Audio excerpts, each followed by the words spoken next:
Belum lama ini proyek MRT Jakarta kembali menemukan benda, harta karun, cagar budaya.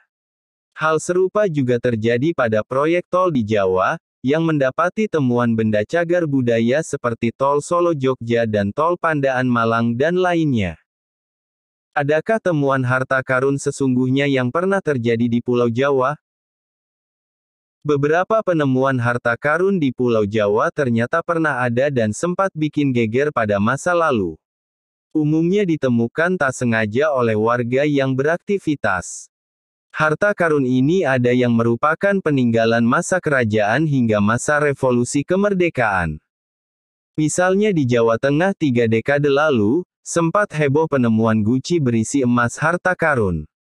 Hal ini berawal saat 6 warga penggali tanah uruk di Desa Wonoboyo, Kecamatan Jogonalan, Klaten, Jawa Tengah tanpa sengaja menemukan 4 guci berisi perhiasan emas dan perak pada Oktober tahun 1990 silam.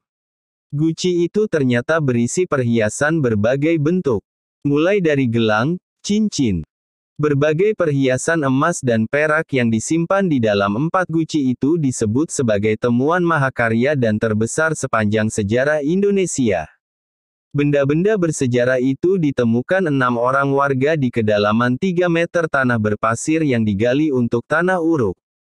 Yang menemukan 6 orang. Saat mencangkul ada yang kena guci di kedalaman tanah sekitar 3 meter yang berpasir, kata Widodo, salah satu warga yang menemukan dikutip dari Detikcom. Isi guci bermacam benda dari bahan baku emas dan perak. Ada gelang, kalung, mangkok, tas, koin kecil-kecil dan lainnya banyak bentuk lainnya.